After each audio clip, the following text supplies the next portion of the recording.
నరసింహస్వామి శివుడితో ఎందుకు యుద్ధం చేశాడో తెలుసా? హిరణ్యకశ్యపుడిని సంహరించిన తర్వాత నరసింహస్వామికి ఆగ్రహం తగ్గలేదు. తన ప్రియభక్తుడైన ప్రహ్లాదుడు శాంతింపు చేయడానికి ప్రయత్నించినా సరే నరసింహస్వామి శాంతించడు. గట్టిగా గర్జన చేస్తూ ప్రపంచాన్ని స్తంభించేలా చేస్తాడు. అప్పుడు దేవతలందరూ కలిపి ఆ మహాదేవుడి దగ్గరికి వెళ్లి నరసింహస్వామిని ఎలాగైనా సరే శాంతింపు చేయమని చెప్తారు. దాంతో మహాశివుడు వీరభద్రుడి అవతారం ఎత్తి నరసింహుడిని శాంతింపు చేయడానికి ప్రయత్నిస్తాడు.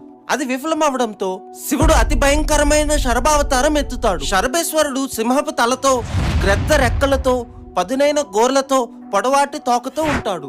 శరభ నరసింహుడితో పోరాడి ఓడిస్తుంది. అంత శక్తివంతమైన శరభ మరెవరో కాదు, ఆ పరమేశ్వరుడు అని గ్రహించిన నరసింహుడు శివుడిని శాంతించమని శివాష్టోత్తరం చదువుతుంది. దాంతో శరభేశ్వరుడు నరసింహుడిని తనలో ఐక్యం చేసుకుంటూ ఇలా చెప్తాడు: శివుడు మహావిష్ణువు పాలల్లో పాలలాగా నెయ్యిలో నెయ్యిలాగా ఎప్పుడూ కలిసే ఉంటారు అని. అందరూ చెప్పండి, జై నరసింహ స్వామికి.